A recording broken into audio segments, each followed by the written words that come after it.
Hi guys, welcome to my YouTube channel.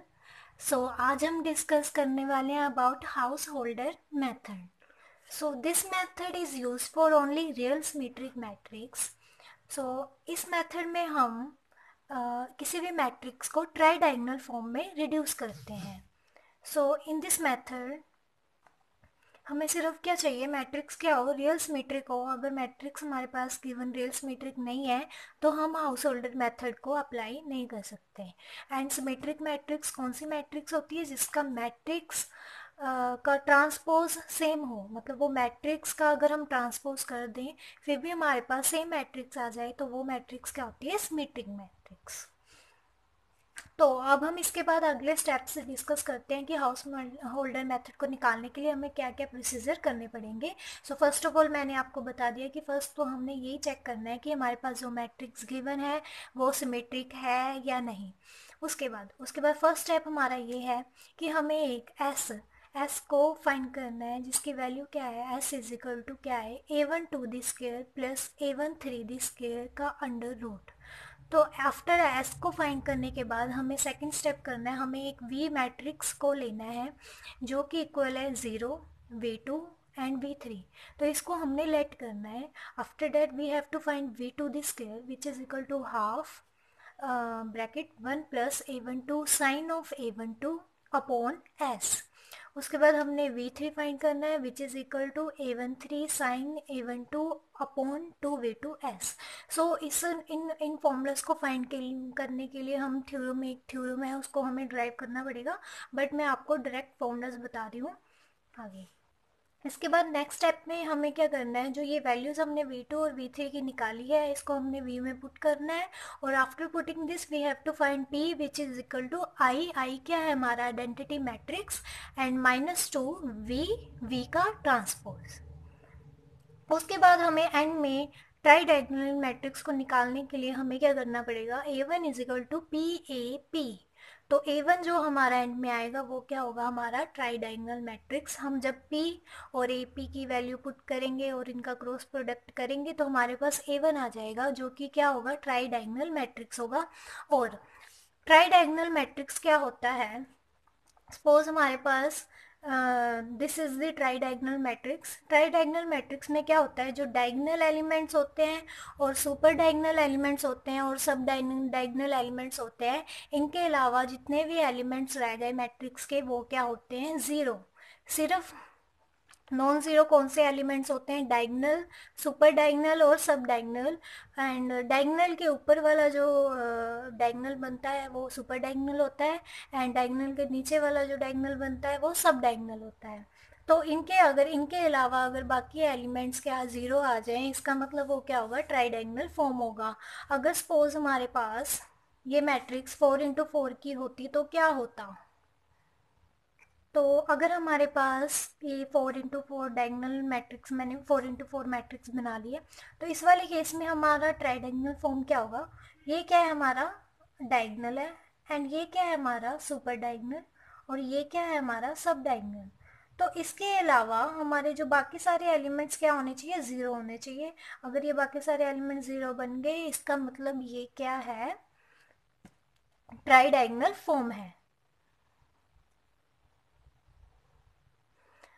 तो guys इसके बाद अब हम डिस्कस करेंगे ट्राई डायगोनल फॉर्म से रिलेटेड। हमने एक एग्जांपल सॉल्व करते हैं जिसमें हमें मैट्रिक्स को रिड्यूस करेंगे ट्राई डायगोनल फॉर्म में। This is the example of house holder method. इसमें क्या करना है, हमने एक मैट्रिक्स को रिड्यूस करना है किसमें, ट्राई डायगोनल फॉर्म में। इसको रिड्यूस करने से पहले हमें सबसे पहले स्टेप में क्या करना पड़ेगा, जो इनकी एलिमेंट्स हैं उनकी नेमिंग करनी पड़ेगी कि a1 क्या है हमारे पास 1, a12 क्या है 4, a13 क्या है 3, and a22 and so on. उसके बाद जैसे कि मैंने आपको बताया था हाउस होल्डर मेथड में फर्स्ट स्टेप हमने क्या करना है, एस फाइंड करना है। तो जब हम एक मिनट और, मैंने आपको बताया था हमारे पास क्या होनी चाहिए, सिमेट्रिक मैट्रिक्स होनी चाहिए। तो अगर आप ये मैट्रिक्स देख रहे हो अच्छे से, तो अगर आप इसका ट्रांसपोज भी कर दोगे तो हमारे पास क्या आएगा, सेम यही मैट्रिक्स वापस आ जाएगी। तो इसका मतलब ये हमारे पास जो गिवन मैट्रिक्स है वो क्या है, सिमेट्रिक्स है। अब इसके बाद हम फाइंड करेंगे एस का फॉर्मूला क्या था, a1 2 स्क्वायर प्लस a1 3 की होल स्क्वायर। उसके बाद A12 की वैल्यू क्या है हमारे पास 4 एंड 4 का स्क्वायर 16, A13 की वैल्यू 3 है, 3 का स्क्वायर 9 एंड इसको सॉल्व करने के बाद हमारे पास वैल्यू आ गई 5 विच इज़ किसकी वैल्यू है जो S की। उसके बाद जैसे कि मैंने आपको बताया था, उसके बाद सेकंड स्टेप में हमें क्या करना है, V लेट करना है which is equal to 0 V2 and V3 and हमने इसको सेम ऐसे ही लेट कर लिया V। एंड उसके बाद हमने क्या करना है, V2 द स्क्वायर और V2 द स्क्वायर और V3 फाइंड करना है। जैसे कि फॉर्मूला मैंने आपको बताया था, V2 द स्क्वायर का फॉर्मूला क्या है, half 1 plus A12 sign A12 upon S and इसमें A12 की वैल्यू जब हमने पुट की तो साइन ऑफ A12 क्या है, अगर आपका यहाँ पे A12 का साइन नेगेटिव होगा तो आप यहाँ पे -4 लिख दोगे, बट यहाँ पे A12 का साइन क्या था, पॉजिटिव, सो A12 की वैल्यू 4 ही थी तो कोई चेंज नहीं आया, सिंपल हमने 4 पुट कर दी। अगर A12 की वैल्यू नेगेटिव होती तो A12 भी -4 होता तो माइनस माइनस पॉजिटिव साइन बन जाता यहाँ पर। तो इस तरीके से आपने साइन ऑफ A12 में सिर्फ A12 का साइन देखना है। एंड इसके बाद after simplification we get V2 this square is equal to 9/10 and हमें V2 चाहिए बिकॉज हमने V में क्या चाहिए, हमें V2 चाहिए, सो हमने V2 दिस स्क्वायर का था उसका अंडर रूट ले लिया, V2 is equal to under root 9/10 तो 3/√10 हमारा V2 की वैल्यू आ गई। जैसे कि V3 का फॉर्मूला हमारे पास क्या है, A13 sign A12 upon 2V2S। तो A13 की वैल्यू हमारे पास 3 थी एंड साइन ऑफ A12 कितना है हमारे पास, पॉजिटिव है, तो इसलिए कोई इफेक्ट नहीं पड़ेगा, अपॉन 2V2S। V2 की वैल्यू जैसे हमने फाइंड की है 3/√10 एंड S की वैल्यू हमने ऊपर फाइंड की है 5, हम वो पुट कर देंगे। After solving this we will get 1/√10। उसके बाद हमने जो V2 और V3 की वैल्यू है उसे V में, कैपिटल V में पुट कर देना है और कैपिटल V में पुट करके हमारे पास ये मैट्रिक्स आ जाएगी। उसके बाद हमने फाइंड करना है P मैट्रिक्स फाइंड करनी है which is equal to I-2V और V का ट्रांसपोज।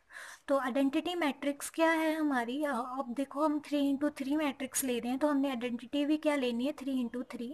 आइडेंटिटी मैट्रिक्स में क्या होता है, सिर्फ डायगोनल में क्या होता है, 1 होता है और बाकी सारे एलिमेंट्स क्या होते हैं, 0। तो -2 एंड V कितना है हमारे पास ये, और V का ट्रांसपोज क्या हो जाएगा, रो जो होती है वो किस में चेंज हो जाएगी, कॉलम्स में, या फिर कॉलम्स किस में चेंज हो जाएंगे, रोज में। तो हमने ऐसे ट्रांसपोज निकाल लिया और इनको हम जब हम इनको सिंप्लीफाई करेंगे तो हमारे पास ये इक्वेशन आ जाएगी which is equal to P। And इसको सॉल्व करने के बाद हमने A1 फाइंड करना है जो कि आएगा हमारा लास्ट में ट्राई डायगोनल फॉर्म। जैसे कि मैंने आपको आगे मेथड में बताया था कि A1 इज इक्वल टू क्या होगा, PAP। तो जब हम A1 को सिंप्लीफाई करेंगे, A1 is equal to PAP, इसमें P की वैल्यू फाइंड कर दी, A की वैल्यू एंड P की फाइंड कर दी एंड इसको सिंप्लीफाई करने के बाद एंड में हमारे पास एक मैट्रिक्स आ जाएगी। अब जैसे कि आप देख रहे हो ये मैट्रिक्स क्या है, ट्राई डायगोनल फॉर्म है। कैसे ट्राई डायगोनल फॉर्म, डायगोनल में हमारा नॉन ज़ीरो है, सुपर डायगोनल भी नॉन ज़ीरो है एंड सब डायगोनल भी नॉन ज़ीरो है एंड उसके अलावा जितने भी एलिमेंट्स है वो क्या है, zero. So this is our tridiagonal form. So guys, इन स्टेप्स को फॉलो करके आप इजीली हाउस होल्डर मेथड की हेल्प से किसी भी मैट्रिक्स को, रियल सिमेट्रिक मैट्रिक्स को ट्राई डायगोनल फॉर्म में रिड्यूस कर सकते हैं। सो अगर आपको वीडियो अच्छी लगी तो वीडियो को लाइक कीजिए और चैनल को भी सब्सक्राइब कीजिए। Thank you.